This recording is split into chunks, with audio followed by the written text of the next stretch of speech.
Hello, hello, hello.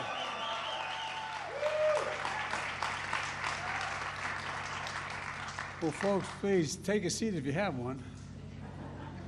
I said that some time ago, take a seat, and there weren't any seats in the room. And I said, see that why? I didn't even know there's no seats.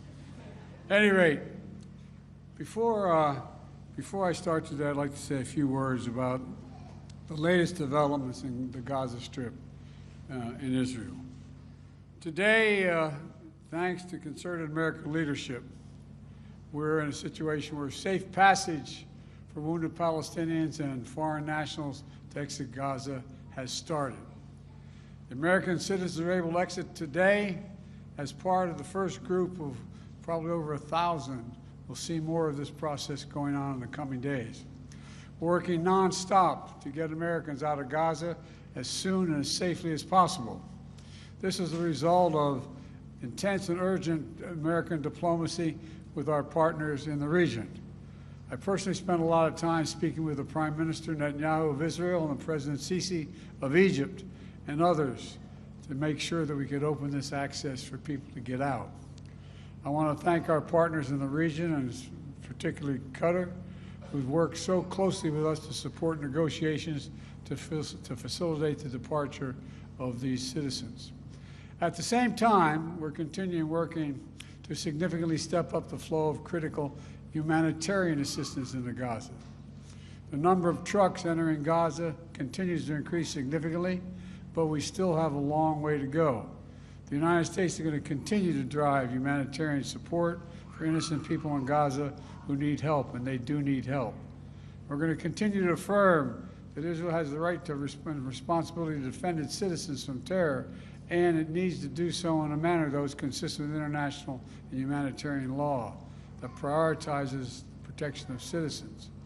We've all seen the devastating images from Gaza. Palestinian children crying out for lost parents, parents reasoning and writing their children's names on their hands and legs to be identified if the worst happens. It's okay. Kids are allowed to do that with me. Okay? Don't worry about it, all right? I don't blame her. Is it him or her? I don't blame her.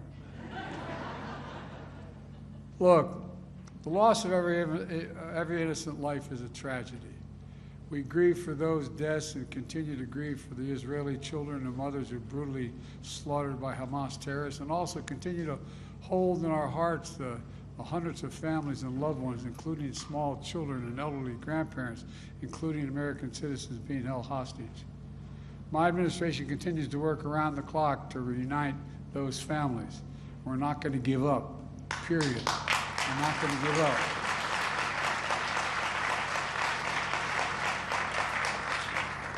And I am optimistic, but then I am an optimist. Folks, now I want to thank Brad for that introduction. Brad said he wasn't sure what a good speaker was. He can speak a hell of a lot better than I can farm.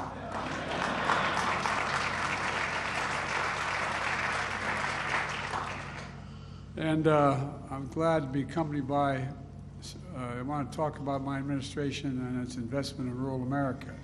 But I also want to thank Governor Vilsack, former Governor Vilsack, now the Secretary of Agriculture.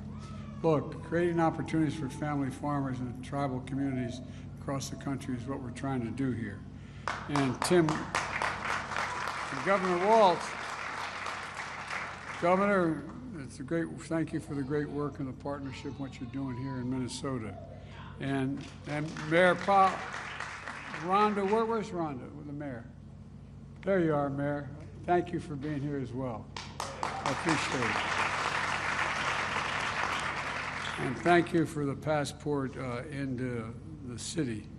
I don't get many passports these days.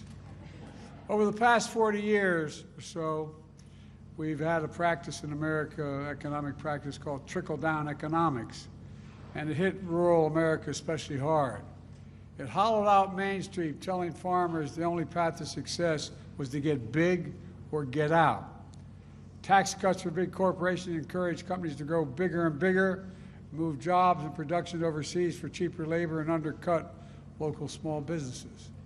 Meat-producing companies and the retail grocery chains consolidate, leaving farmers and ranchers with few choices about where to sell their products, reducing their bargaining power. Corporations that sell seed, fertilizer, and even farm equipment use their outsized market power to change farmers and charge them and ranchers unfair prices. You know, in part because of these conditions, over the past 4 decades, we lost over 400,000 farms in America. 400,000. Over 141 million acres of farmland. And that's an area roughly equal to the size of Minnesota, North and South Dakota combined, the three. Facing higher costs and earning less, family farms have struggled to make it work, to make the math work. And the promise of keeping the farm and the family is slipping out of reach for so many across America. And when family farms go by the wayside, small businesses, hospitals, schools that support them, they suffer as well in the community. And as a result, farmers and ranchers and rural business owners, including scores of young people, have to leave home in search of good-paying jobs and a chance at the American dream. All over rural America, young people are saying to their parents, I can't live here anymore. I can't do it because I can't find a job. You gave me an education, but there's nothing for me here. I got to leave. I came to office determined to change that. And by the way, parenthetically, I come from a state that people think is all manufacturing, DuPont, all like those kinds. But it's also a $4 billion industry in agriculture in the Delmarva Peninsula. Almost all chickens and soybeans. But I watch what happened in my community. I watch what happened all across America. Now we're growing an economy from the middle out and the bottom up instead of the top down.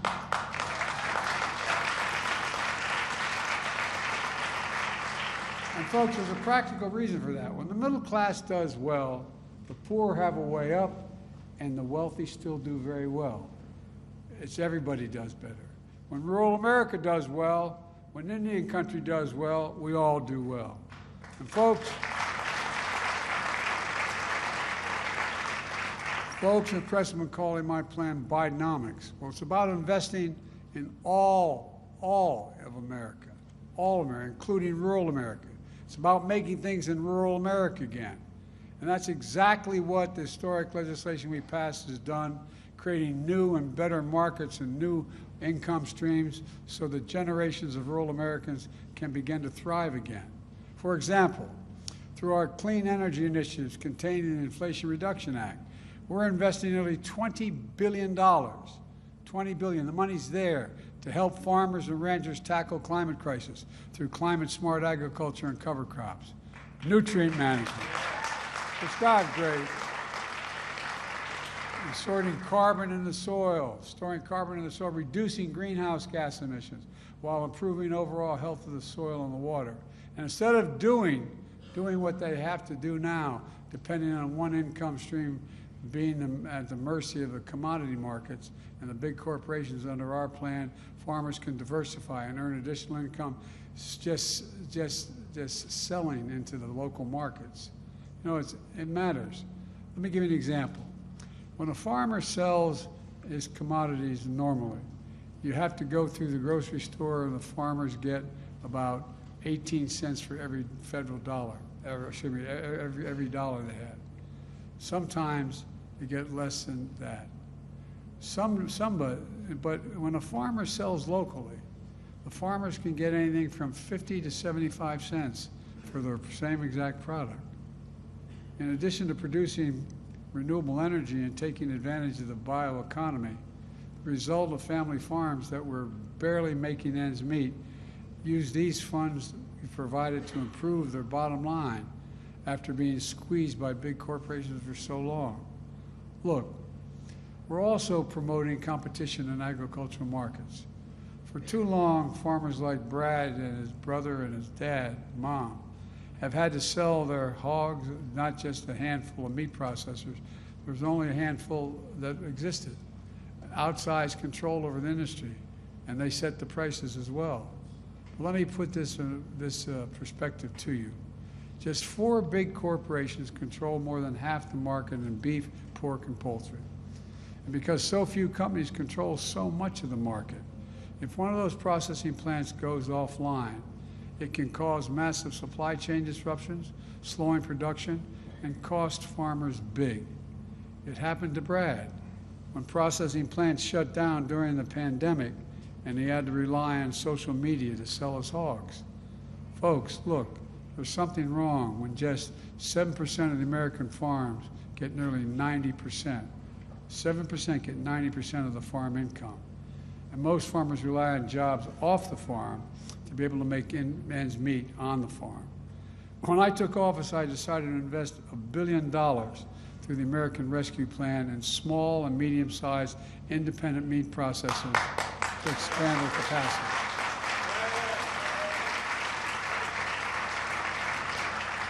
And the folks who don't understand that, like the people here do, that's good. What happens is it improves competition. More people are competing for the product, so farmers get a fair price for their product. It's about basic fairness. Right now, the farmers and ranchers who actually grow the food only to see a small percentage of the profit when the food is sold. So we're strengthening local food systems. So rural communities have better access to affordable locally grown food. So the farmers who provide that food actually benefit from it.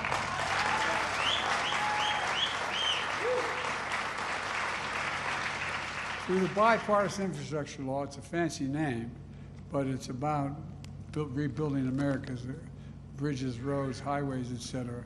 We're making the most substantial investments in President Eisenhower's rural America since Eisenhower's highway plan. Roads, bridges, inland waterways, ports, regional airports, clean water, high-speed internet. We're building affordable high-speed internet for every household. Over 230,000 Minnesotans households are already saving $30 or more per month in their internet bills through the Affordable Connectivity Program.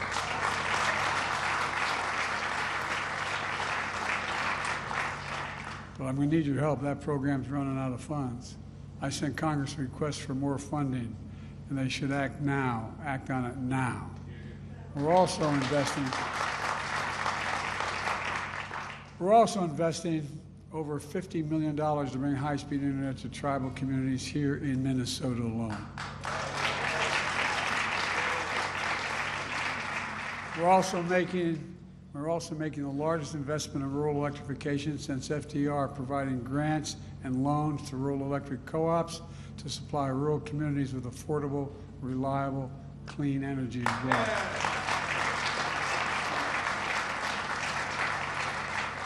Today, I'm proud to announce new funding that will go directly to rural communities.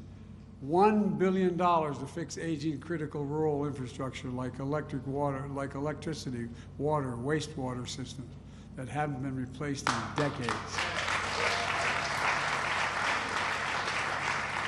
We're investing millions in building new bioeconomy and with homegrown biofuels, which will contribute nearly $3 billion to Minnesota's economy over every year as it saves as an important market for family farms to be able to do this. And folks, this is just a start. Today I'm announcing we're investing nearly $2 billion to help more farmers adopt practices to fight climate change and earn new income.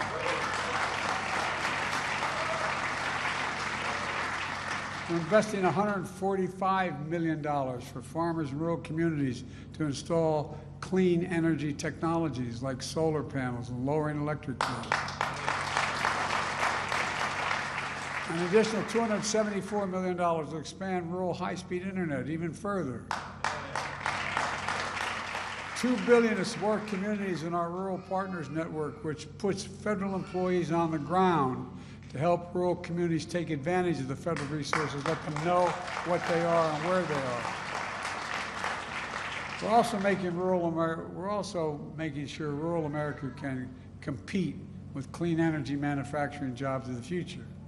Earlier this year, I was in Minnesota, where we're over a century. Cummins built diesel engines and heavy-duty trucks and power generators. But now, thanks to the legislation I signed, the tax credit for clean energy. Cummins is converting its facility to make essential components for producing clean hydrogen used for cleaner production of everything from cars to trucks to steel to cement to manufacturing. And it's going to create thousands of jobs. In a place like Ohio and outside of Syracuse, New York, and all over the country, including in rural America, semiconductor companies are investing hundreds of billions of dollars, not a joke, hundreds of billions of dollars to bring chip production back home. You know, those little computer chips about the size of the tip of your little finger. We invented them in America. We made them more sophisticated, and we lost the ability to make them because we only had now 10% of the production. I went to South Korea to meet with Samsung and other groups, and I said, hey, look, why don't you come and invest in America? And guess what?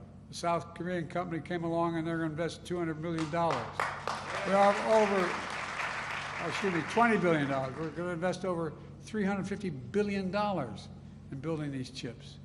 And everything in our lives, from cell phones, automobiles, refrigerators, most sophisticated weapon systems, rely on these. I might add, the factory being used to produce these chips, they call them fabs, employ thousands of people. You know what the average salary in those factories is going to be? Over $100,000 a year, and you don't need a college degree. That's the truth. All that means good jobs in rural America. The bottom line is this. Instead of exporting jobs overseas for cheaper labor, now we're creating jobs here and expanding American products and selling them overseas. Yeah.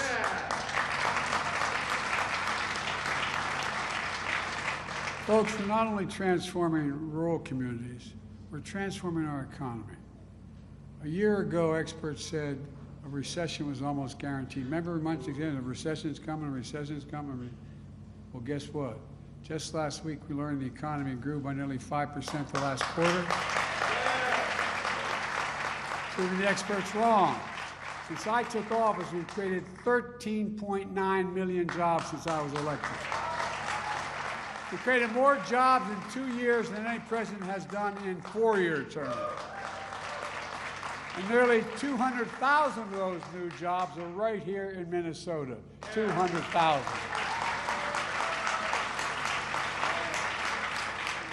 Remember we were told we no longer be the manufacturing capital of the world? Well, guess what? We created 815,000 manufacturing jobs, twice as many as the previous administration.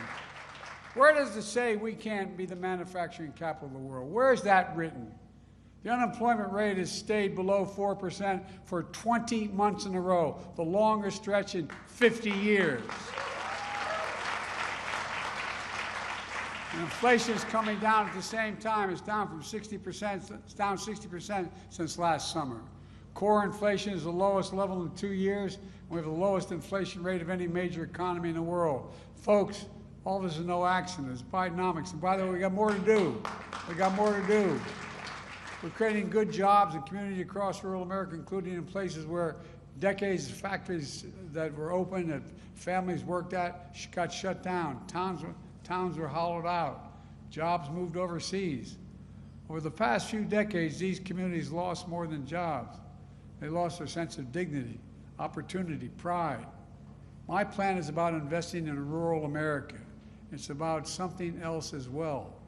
It's about restoring pride to rural communities that have been left behind for far too long.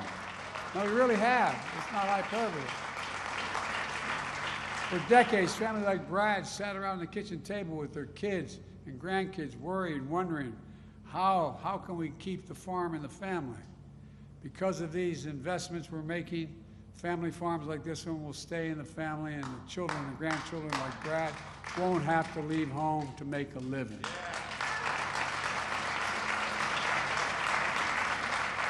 When Brad sits around the kitchen table with his 4-year-old son and 20-month-old daughter, she'll understand it all right away. Who are here today, he doesn't have to worry about if the farm's going to stay in the family if they want it to. Folks, Bidenomics is just another way of saying the American dream. 40 years ago, trickle-down economics limited the dream to those at the top. But I believe every American willing to work hard should be able to get a job, no matter where they live, in the heartland, in small towns, to raise their kids on a good paycheck and keep their roots where they grew up.